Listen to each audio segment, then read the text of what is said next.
Un rassemblement tout à l'heure en Saône-et-Loire à Chauffailles pour ne pas oublier Anzela et toutes les victimes de féminicide en cette journée internationale pour l'élimination des violences à l'égard des femmes. Anzela, originaire d'Ukraine, tuée au mois de mai dans la rue. Son ex-conjoint devait être jugé 11 jours plus tard pour violence intrafamiliale. Un rassemblement contre l'indifférence. Quand on a créé Hello les femmes, il y a 6 ans, on l'a fait pour pousser l'émancipation des femmes en milieu rural, pour les renforcer, pour les aider à prendre leur place.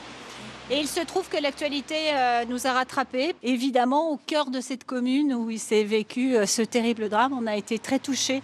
Pour nous, c'est très important de témoigner, de résister, de donner des outils aussi et des informations pour qu'on se mobilise tous pour cette cause et pour éviter d'autres féminicides. La prise de conscience existe, la mise en place de nouveaux outils aussi.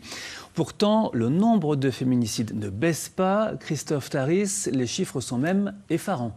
Oui, Arnaud, sur les 9 premiers mois de l'année, en plus d'Anzela, ce sont 75 femmes qui ont été tuées par leur conjoint. La semaine dernière, 5 nouveaux féminicides ont eu lieu, dont un à Besançon. Des chiffres toujours en hausse. L'an passé, ce sont 107 féminicides qui ont eu lieu, un chiffre en hausse de 11% par rapport à 2023, et ce, alors que près de la moitié de ces victimes avaient alerté au préalable. Autre chiffre inquiétant, les violences conjugales, 272 000 victimes l'an passé, une femme toutes les 23 secondes est même agressée, que ce soit physiquement, verbalement ou sexuellement.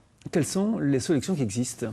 Arnaud, il faut retenir ce numéro, le 3919, accessible 24 sur 24, 7 jours sur 7. Plus de 100 000 appels l'an passé. Autre dispositif mis en place, le téléphone grave danger, attribué pour 6 mois par la justice avec un bouton d'urgence pour appeler la police. Il y en a plus de 6 500 actifs en France, 3 000 alarmes déjà cette année déclenchées. Autre dispositif, le bracelet anti-rapprochement.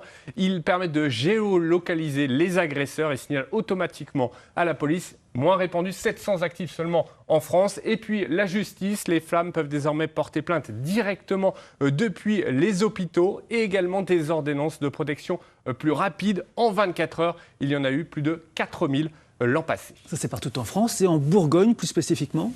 Un dispositif notamment en Côte d'Or où le département est pilote, c'est le pack Nouveau Départ pour limiter les allers-retours de la femme dans son foyer avec un interlocuteur privilégié pour faciliter les démarches, notamment les aides et les logements. C'est le cas aussi en Saône-et-Loire avec des appartements d'urgence, il y en a 26, tout est pris en charge avec notamment des aides économiques pour repartir, environ 900 € en moyenne. Merci Christophe. 3919, on le rappelle, le numéro d'appel d'urgence.